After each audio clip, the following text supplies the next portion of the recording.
ಶ್ರೀಚಕ್ರಮಾತಾ YouTube channel ವೀಕ್ಷಕರಿಗೆ ನನ್ನ ಹೃತ್ಪೂರ್ವಕ ನಮಸ್ಕಾರಗಳು.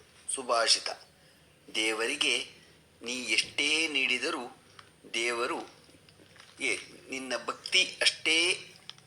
ಅದೇ ಹಸಿವಿನಿಂದಿದ್ದವರಿಗೆ ಒಂದು ತುತ್ತು ಊಟ ನೀಡಿದರೆ ಅವರ ಪಾಲಿಗೆ ನೀನೇ ನಿಜವಾದ ದೇವರು. ಇವತ್ತು ದಿನಪಂಚಾಂಗಕ್ಕಿಂತ ಮುಂಚೆ ನಾವು ಕೃಷ್ಣನ ಬಗ್ಗೆ ತಿಳ್ಕೊಳ್ಳೋಣ. ಕೃಷ್ಣ 5,252 ವರ್ಷಗಳ ಹಿಂದೆ ಜನಿಸಿದ್ದ. ಜನ್ಮ ದಿನಾಂಕ 3,228 ಕ್ರಿಸ್ತಪೂರ್ವ 18ನೇ ಜುಲೈ. ತಿಂಗಳು ಶ್ರಾವಣ, ದಿನ ಅಷ್ಟಮಿ, ನಕ್ಷತ್ರ ರೋಹಿಣಿ, ವಾರ ಬುಧವಾರ, ಗಂಟೆ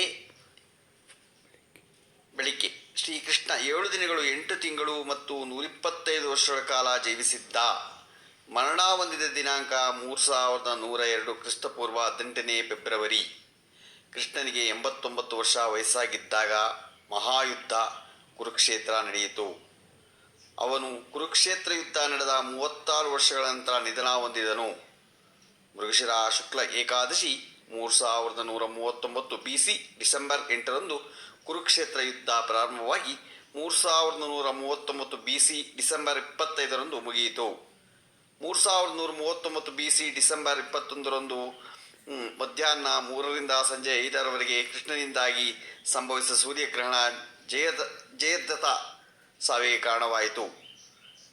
ಭೀಷ್ಮ ಪಿತಾಮಹ 3,138 BC ಫೆಬ್ರವರಿ 2ರಂದು ಉತ್ತರಾಯಣದ ಮೊದಲು ಏಕಾದಶಿಯಂದು ಮರಣ ಹೊಂದಿದರು. ಕೃಷ್ಣನು ಭಾರತದ ಬೇರೆ ಬೇರೆ ಸ್ಥಳಗಳಲ್ಲಿ ಈ ಕೆಳಗಿನ ರೀತಿ ಪೂಜಿಸಲ್ಪಡುತ್ತಾನೆ. ಕನ್ನಾಯ ಮಥುರಾ, ಜಗನ್ನಾಥ ಒಡಿಶಾ, ವಿಠೋಬಾ ಮಹಾರಾಷ್ಟ್ರ, ಶ್ರೀನಾಥ ರಾಜಸ್ಥಾನ, ದ್ವಾರಕೀಧೀಶ ಗುಜರಾತ್, ರಣಛೋಡ್ ಗುಜರಾತ್, ಕೃಷ್ಣ ಉಡುಪಿ, ಗುರುವಾಯೂರಪ್ಪನ್ ಕೇರಳ. ಜನ್ಮದಾತ ವಾಸುದೇವ, ಜನ್ಮದಾತೆ ದೇವಕಿ, ದತ್ತು ತಂದೆ ನಂದ, ದತ್ತು ತಾಯಿ ಯಶೋಧ, ಹಿರಿಯ ಸಹೋದರ ಬಲರಾಮ, ತಂಗಿ ಸುಭದ್ರ. ಜನ್ಮಸ್ಥಳ ಮಥುರಾ. ಹೆಂಡತಿಯರು ರುಕ್ಮಿಣಿ ಸತ್ಯಭಾಮ, ಜಾಂಬವತಿ, ಕಳಂದಿ, ಮಿತ್ರವಿಂದ, ನಗ್ನಜಿತಿ, ಭದ್ರ, ಲಕ್ಷಣ.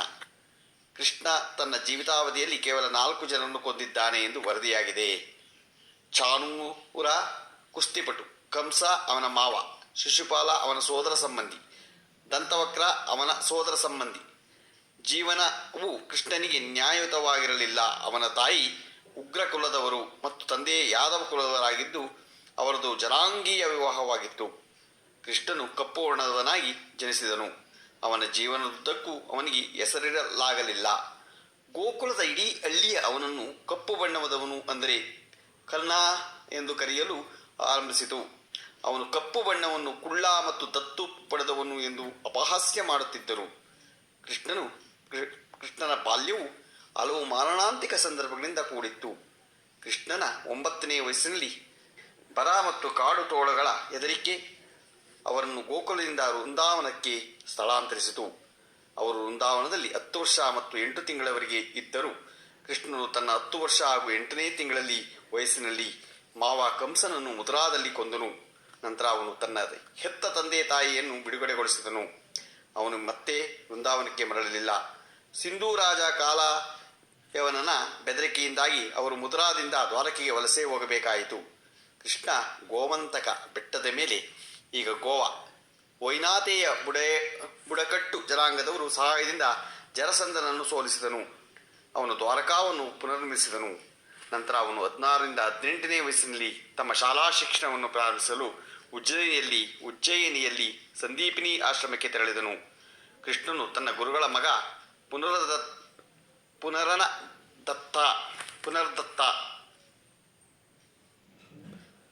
ಕಾಪಾಡಲು ಆಫ್ರಿಕಾದ ಕಡಲ್ಗಳೊಂದಿಗೆ ಹೋರಾಡಿದನು.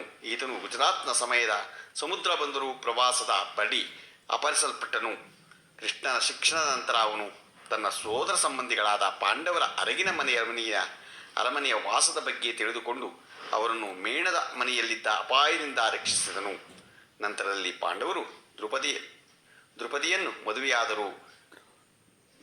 ಮದುವೆಯಾದರು. ಈ ಕಥೆಯಲ್ಲಿ ಕೃಷ್ಣನು ಮಾತ್ರ ಅಪಾರವಾಗಿತ್ತು. ನಂತರ ಅವನು ತನ್ನ ಸೋದರ ಸಂಬಂಧಿಗಳಿಗೆ ಇಂದ್ರಪ್ರಸ್ಥ ಮತ್ತು ಅವರ ರಾಜ್ಯವನ್ನು ಸ್ಥಾಪಿಸಲು ಸಹಾಯ ಮಾಡಿದನು.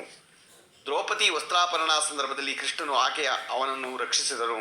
ಕೃಷ್ಣನು ತನ್ನ ಸೋದರ ಸಂಬಂಧಿಗಳ ವನವಾಸ ಸಮಯದಲ್ಲಿ ಅವರ ಜೊತೆ ನಿಂತರು.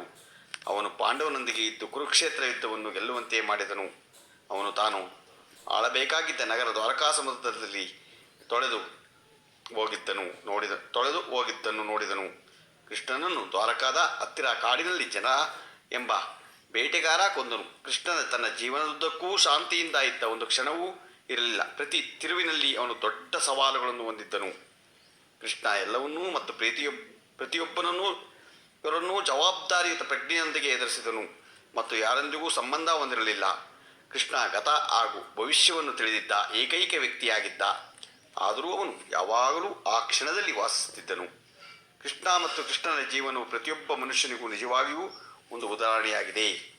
ಇವತ್ತು ನಾವು ಕೃಷ್ಣನ ಬಗ್ಗೆ ತಿಳ್ಕೊಂಡ್ವು. ಈಗ ದಿನಪಂಚಾಂಗವನ್ನು ತಿಳ್ಕೊಳ್ಳೋಣ. ದಿನಾಂಕ 21/8/2024 ಬುಧವಾರ, ಶ್ರೀ ಕ್ರೋಧಿನಾಮ ಸಂವತ್ಸರ, ದಕ್ಷಿಣಾಯನ, ವರ್ಷತು ಶ್ರಾವಣ ಮಾಸ, ಕೃಷ್ಣಪಕ್ಷ, ತಿಥಿ ಬಿದಿಗೆ, ರಾತ್ರಿ 8 ಗಂಟೆ 7 ನಿಮಿಷ ತನಕ ಇದೆ. ನಕ್ಷತ್ರ ಶತಭೀಷ, ಬೆಳಿಗ್ಗೆ 6 ಗಂಟೆ 10 ನಿಮಿಷ ತನಕ ಇದೆ. ಮಳೆ ಮಖ 2ನೇ ಪಾದ. ರಾಹುಕಾಲ 12:26 1:59 ತನಕ ಇದೆ. ಗುಳಿಕ ಕಾಲ 10:52 12:26 ತನಕ ಇದೆ. ಯಮಗಂಡ ಕಾಲ 7:45 9:19 ತನಕ ಇದೆ. ಇವತ್ತು ಯಾರು ಹುಟ್ಟುಹಬ್ಬ ಆಚರಿಸ್ಕೊತಿದ್ರು, ಮದುವೆಯಾದ ದಂಪತಿಗಳು ವಾರ್ಷಿಕೋತ್ಸವ ಆಚರಿಸ್ಕೊಂತಿರೋರಿಗೆ ನಮ್ಮ ಹೆಬ್ಬಳಲು ಶ್ರೀ ಚಕ್ರಮಾತಾ ಯೂಟ್ಯೂಬ್ ಚಾನಲ್ ಕಡೆಯಿಂದ ಶುಭ ಕಾಮನೆಗಳನ್ನು ತಿಳಿಸ್ತೀವಿ. ದೇವರವರಿಗೆ ಆಯಸ್ಸು, ಆರೋಗ್ಯ, ಐಶ್ವರ್ಯ ಎಲ್ಲ ಕೊಟ್ಟು ಕಾಪಾಡಲಿ ಅಂತ ಕೇಳ್ಕೊತೀನಿ. ನಮ್ಮ ಹೆಬ್ಬಳಲು ಶ್ರೀ ಚಕ್ರಮಾತಾ ಯೂಟ್ಯೂಬ್ ಚಾನಲ್ ಯಾರು ಸಬ್ಸ್ಕ್ರೈಬ್ ಆಗಿಲ್ವೋ ದಯಮಾಡಿ ಸಬ್ಸ್ಕ್ರೈಬ್ ಆಗಿ, ಲೈಕ್ ಕೊಡಿ. ಇದು ನಿಮ್ಮದೇ ಚಾನಲ್ ಆಗಿದೆ. ಅದರಿಂದ ನಮಸ್ಕಾರಗಳು.